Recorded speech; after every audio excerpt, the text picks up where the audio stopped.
God creations Telugu ఛానల్ని వీక్షిస్తున్న ప్రతి ఒక్కరికి కూడా వందనాలు తెలియజేసుకుంటున్నాం. ఈ సమయం ముందు మనము దేవుని బిడ్డలైనటువంటి మనము ప్రతి ఒక్కరూ కూడా గుర్తుంచుకోవలసినటువంటి విషయం ఏంటంటే, ఈ మధ్యకాలము లోకమంతా మనకు తెలిసి మన చుట్టుపక్కల ప్రదేశాలలో ఒక లోక మర్యాద అనేది జరుగుతూ ఉన్నది. లోక మర్యాద అనే దానికన్నా వాళ్ళకు నచ్చింది, వాళ్ళు నమ్మినటువంటి ఎవరు ఈ లోక సంబంధంగా జీవించేటువంటి వారు నమ్మిన సిద్ధాంతము, వారు నమ్మినటువంటి వారి పెద్దలు నేర్పించినటువంటి విధానంలో వాళ్ళు చేసుకుంటూ వెళ్తున్నారు. నేను ఏ విషయం మీద మాట్లాడుతున్నానంటే, చాలామంది ఒక సంబరం అని పేరు పెట్టి వాళ్ళకు నచ్చినటువంటి ఒక రూపాన్ని తెచ్చి అక్కడ చిందులు షికారులు చేస్తూ, విందులు వినోదాలు మద్యం సేవిస్తూ భయంకరమైనటువంటి సినిమా పాటలు పెట్టుకొని అల్లరల్లరగా డ్యాన్సులు వేయటము, ఇవన్నీ కూడా మనం గమనించి కూడా ఉన్నాం. కానీ దేవుడు తన బిడ్డలైనటువంటి వారికి హెచ్చరిక తెలియజేస్తున్నాడు. ఎలా తెలియజేస్తున్నాడంటే, మనకు పరిశుద్ధ గ్రంథమే మనకు సమాధానం చెబుతుంది. ఎలాగో అని మనం పరిశీలన చేసినప్పుడు, పేతురు రాసినటువంటి మొదటి పత్రికలో మనం గమనించినప్పుడు మన పరిస్థితి ఎలా ఉంది, మనము ఏ విధమైనటువంటి స్థితిలో ఉన్నాం ఒకసారి గమనించుకొని మనం ముందుకెళ్దాం. పేతురు రాసినటువంటి మొదటి పత్రిక 2వ అధ్యాయము 9వ వచనం మనం పరిశీలన చేసినప్పుడు ఏమని మాట్లాడడం జరిగిందంటే, అయితే మీరు చీకటిలో నుండి ఆశ్చర్యకరమైన తన వెలుగుల్లోనికి మిమ్మును పిలిచినటువంటి వాని గుణాతిశయములను, మనము చీకటిలో ఉన్నాము ముందు ఎలాగ అర్థం చేసుకోవాలంటే, దేవునికి ఈ లోకంలో జరిగేటువంటి క్రియలకి వచ్చి ఆయన వాటిని ఏ విధంగా లెక్క చేస్తున్నాడంటే, చీకటి క్రియలు, ఈ లోక మర్యాదను అనుసరించేవారంతా కూడా చీకటి క్రియలు చేస్తారో, మీరైతే ఆశ్చర్యకరమైనటువంటి తన వెలుగులోనికి పిలిచి ఉన్నాడు దేవుడు. మనం అందరం ఎవరైతే క్రీస్తు ప్రభువారి సువార్తను విని రక్షణ పొంది ఉన్నామో ప్రతి ఒక్కరికి కూడా తెలియజేస్తున్నటువంటి విషయం ఏంటంటే, తన ఆశ్చర్యకరమైనటువంటి వెలుగులోకి తీసుకొచ్చాడు దేవుడు. కానీ వాటిని చీకటి క్రియలు అని చెప్పాడు. చీకటి క్రియలు అని మనం ఆలోచన చేసినప్పుడు మనము మన జీవితాలను పరిశీలన చేసుకోవాలి. మనం ఎంతవరకు మన చుట్టుపక్కల చేసే వాటి క్రియల్లో మనము వాటిని అనుసరిస్తున్నామా లేదా అని మనం గ్రహించుకోవాలి. ఎందుకంటే దేవుడు వాటిని చీకటి క్రియలు అన్నాడు, అది చీకటి అని చెప్పాడు.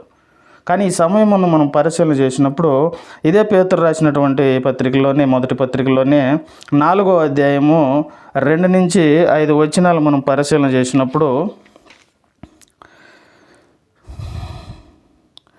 శరీర విషయంలో శ్రమపడినవాడు శరీరమందు జీవించు మిగిలిన కాలము ఇక మీదట మనుజాశలను అనుసరించు నడుచుకొనక దేవుని ఇష్టానుసారముగా నడుచుకున్నట్లు పాపముతో జోలి ఇక ఏమీ లేక యుండును. శరీరమందు జీవిస్తున్నటువంటి ఇక మీదటి జీవితం, పాపం అనేది మన జీవితాలకు అంటకుండా వాటితో ఇక మీద జోలికే పోకూడదు, ఉండాలి. అలాగని చెబుతున్నాడు కింద. మనం అనుసరించకూడదు, ఇష్టానుసారంగా నడుచుకున్నట్లు పాపముతో జోలి ఇక నేమీ లేక యుండును. నువ్వు ఎప్పుడైతే ఆ వెలుగులోకి వచ్చావో నువ్వు మళ్ళా ఆ చీకటి జోలికి పోకూడదు, ఉండకూడదు అని చెప్పడం జరుగుతుంది.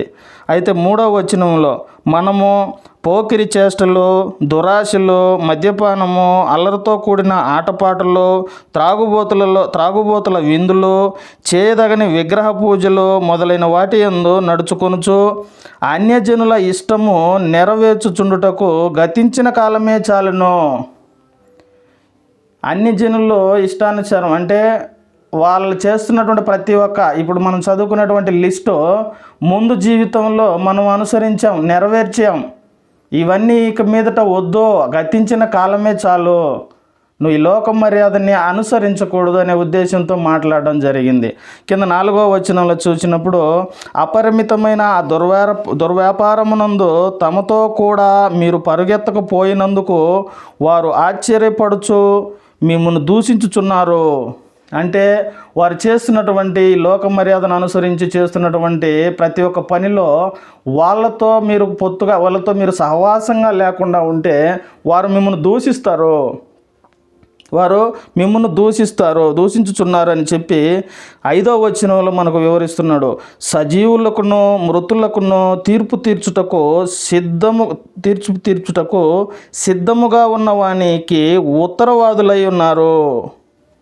అంటే మనకు సజీవులకు అన్యజనులు అంటే మృతులు అంటే మృతులకు తీర్పు తీర్చేదానికి ఒక ఆయన ఉన్నాడు.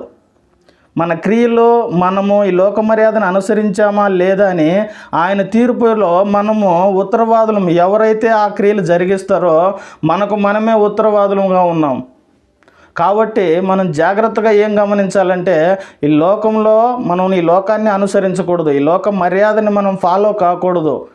ఈ లోకం చాలా ఆసక్తిగా తీసుకెళ్తుంది, కానీ అది తుదకు అంతమే. కానీ మనకు నిత్య జీవాన్ని ఇచ్చేటువంటి క్రియ ఒకటి కూడా ఈ లోకంలో జరగటం లేదు. కాబట్టి తన బిడ్డలైనటువంటి వారికి హెచ్చరిస్తున్నది ఏంటంటే, ఇక గడిచిన కాలం చాలు. నువ్వు జీవించినటువంటి లోక మర్యాదను ఏమేమైతే అనుసరించావో ఈ ముందు గడిచిన జీవితంలోనే చాలు. కానీ ఇప్పుడేం చెప్తున్నాడంటే, శరీరం ముందు నువ్వు జీవిస్తున్నావు కదా, ఇక మీదట నువ్వు జీవించేది పాపము జోలికి పోకుండా నువ్వు జీవించాలి అని మాట్లాడడం జరిగింది. ఎఫెసీయులకు రాసిన పత్రికలో కూడా 4వ అధ్యాయం మనం గమనించినప్పుడు, ఎఫెసీయులకు రాసిన పత్రిక 4వ అధ్యాయము 17వ వచనం మనం గమనించినప్పుడు, కాబట్టి అన్యజనులు నడుచుకున్నట్లు మీరు ఇక మీదట నడుచుకొనవలదని ప్రభువునందు సాక్ష్యం ఇచ్చుచున్నాను. అన్యజనులు నడుచుకున్నట్లంటే ఇందాక మనం లిస్ట్ వేసాం. అల్లరి, దూషణ, ఆటపాటలు, విందులు, ఇవన్నీ కూడా విగ్రహ పూజలు, ఇవన్నీ కూడా అన్యజనులు నడుచుకున్నటువంటి జీవితం. అది నీ ముందు జీవితం. ఇప్పుడు నువ్వు నడవలసినటువంటి జీవితం ఎలా, నువ్వు జీవించవలసినటువంటి జీవితం ఎలా ఉండాలంటే ఆ లోక మర్యాదను అనుసరించకూడదు. ఎందుకు ఈ లోక మర్యాదను అనుసరించకూడదని ఇక ముందుకు చూద్దాం. కానీ ఇక్కడ ఏం చెబుతున్నాడంటే, అన్యజనులు నడుచుకున్నట్లు మీరు ఇక మీదట నడుచుకొనవలదు. 18వ వచనంలో ఆయన సాక్ష్యం ఇచ్చున్నాడని చెప్పి 18వ వచనంలో, వారైతే అంధకారమైన మనసు గలవారై తమ హృదయ కాఠిన్యం వలన తమలోనున్న అజ్ఞానము చేత దేవుని వలన కలుగు జీవములో నుండి వేరుపరచబడిన వారై తమ మనస్సునకు కలిగిన వ్యర్థతను అనుసరించుకొనుచున్నారు. వారి హృదయ కాఠిన్యం ఎట్లుంటుందంటే, ఎవరైనా కొద్ది గొప్ప వాక్యం తెలిసి వెళ్ళి చెబితే వాళ్ళు ఏ విధంగా అంగీకరిస్తారంటే, నిత్య జీవాన్ని కూడా ఎరగనటువంటి స్థితి, మరలా దూషించే స్థితి, నిజమైనటువంటి దేవుని గురించి చెప్పినా కూడా చెవినొల్లకపోయినటువంటి స్థితి. వాళ్ళు జీవానికే దూరం అయిపోతున్నారు. నువ్వు జాగ్రత్త, ఈ విధంగా జీవించకూడదు నువ్వు ఈ లోక మర్యాదను అనుసరించి అని చెబుతున్నాడు. చెప్పిన తర్వాత 19వ వచనం మనం గమనించినప్పుడు, 19వ వచనం, వారు సిగ్గులేని వారై ఉండి నానా విధమైన అపవిత్రతను అత్యాశతో జరిగించుటకు తమ్మును తామే కాముకత్వమునకు అప్పగించుకొనిరి. ఇక్కడ మరలా నేత్రాశ అనేది ఒకటి ఉంది. వ్యభిచారాన్ని గురించి మాట్లాడాడు. తాము అపవిత్రతకు అత్యాశతో అపవిత్రతను జరిగిస్తూ కాముకత్వానికి అప్పగించుకునిచున్నారు. కానీ నువ్వు అటువంటి క్రియ చేయకూడదు. అది ఈ లోకంలో జరుగుతున్నటువంటి క్రియ. నువ్వు మాత్రం జాగ్రత్తగా ఉండాలి, ఈ లోక మర్యాదను అనుసరించకూడదని మాట్లాడడం జరిగింది. ఇదే మాట మీద మనం పరిశీలన చేసినప్పుడు గలతీయులకు రాసిన పత్రిక 4వ అధ్యాయము 8 నుంచి 11 వచనాలు మనం గమనించినప్పుడు, ఆ కాలమందైతే మీరు దేవుని ఎరుగని వారయ్యి నిజమునకు దేవుళ్ళు కాని వారికి దాసులై ఉంటురి. కానీ ఇప్పుడు మీరు దేవుని ఎరిగిన వారును మరీ విశేషంగా దేవుని చేత ఎరగబడిన వారునై ఉన్నారు. గనుక బలహీనమైనవియో నిష్ప్రయోజనమైనవినైనా మూలపాఠముల తట్టు మరలా తిరగనేలా, మునుపటి వలె మరలా వాటికి దాసులై ఉండగోరనేలా మీరు దినములను, మాసములను, ఉత్సవ కాలములను, సంవత్సరములను ఆచరించుచున్నారు. మీ విషయమై నేను పడిన కష్టం వ్యర్థమైపోవునేమని మిమ్మును గురించి భయపడుచున్నాను. అంటే అపోస్తలుడైనటువంటి పౌలు ఆ కాలం ముందు మీరు ఎలా ఉన్నారు, దాని తర్వాత ఇప్పుడు ఎలా ఉన్నారు అని గుర్తు చేసుకొని మరలా వాళ్ళు చేస్తున్నటువంటి క్రియలను ఏమన్నాడంటే, మీరు లోక మర్యాదను అనుసరించి పోతే మీ కొరకు నేను పడ్డటువంటి ప్రయాస వ్యర్థమైపోతుందేమని భయపడుచున్నానని అన్నాడు. అంటే మనం అందరం కూడా ఈ లోక మర్యాదను అనుసరించకూడదు. అనుసరించిన ఎడల మనం పొందుకున్నటువంటి కృపను కోల్పోయే అవకాశం ఉంది. ఎందుకంటే ఈ లోకము ఎప్పటికి కూడా శాశ్వతం కాదు. యోహాను పత్రిక గమనించుకొని మనం ముగించుకుందాం. యోహాను రాసిన మొదటి పత్రికలో 2వ అధ్యాయము 15వ వచనం మనం గమనించినప్పుడు, ఈ లోకమునైనను లోకములో ఉన్నవాటినైనా ప్రేమింపుకుడి, ఎవడైనా లోకమును ప్రేమించిన ఎడల తండ్రి ప్రేమ వానిలో ఉండదు. ఈ లోకాన్ని ప్రేమిస్తే దేవుడు మనకు దూరం అయిపోతాడు. దేవుని ప్రేమ అనేది మనలో ఉండదు. దేవుని ప్రేమ అనేది ఉండదంటే ఎవరిని కూడా ప్రేమించలేం, సహోదరుల్ని ప్రేమించలేం, సహోదరుల్ని ప్రేమించలేం. ఇదంతా కూడా ఈ లోక మర్యాదే. ఎందుకంటే ఈ మనుషులు సొంత అన్న చెల్లెళ్ళు, అక్క తమ్ముళ్ళు కానీ బంధువులను కానీ ద్వేషించే తత్వంలో ఉంటారు. వాళ్ళు కొంచెం అభివృద్ధి చెందితే వాళ్ళ మీద ద్వేషం, వాళ్ళు కొంచెం అభివృద్ధి చెందుతుంటే వీళ్ళ మీద ద్వేషం. ఇవి దేవుడు చూపించలా. ప్రతి ఒక్క పాపిని దేవుడు ప్రేమించాడు కాబట్టి అందరినీ పాపము నుండి విడుదల చేయించాలని. ఈ లోకం శాశ్వతం కాదు, నిత్య జీవం అనేది శాశ్వతం ఒకటి ఉంది. అందరూ కూడా నా దగ్గరికి రావాలి కాబట్టి అని చెప్పి ప్రతి ఒక్కరికి ఈ లోకాన్ని అనుసరించకొద్దు. మీరు కొంతకాలం ఉండేటువంటి లోకం ఇది.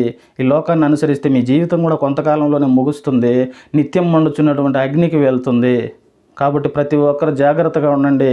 మీరు ఈ లోకం మర్యాదను అనుసరించొద్దు. అది ఎంత ఇంపుగా ఉన్నా, ఎంత ఆసక్తిగా ఉన్నా, ఎంత హడావుడిగా ఉన్నా, ఎంత సంబరముగా ఉన్నా వాటిని మాత్రం మనం అనుసరించకూడదు. మనకి ఇచ్చినటువంటి ఆశ్చర్యకరమైన వెలుగులో మనం నడువుటకు వెళ్ళాలి మనం. కాబట్టి ప్రతి ఒక్కరం కూడా ఈ లోక మర్యాదను అనుసరించకూడదు.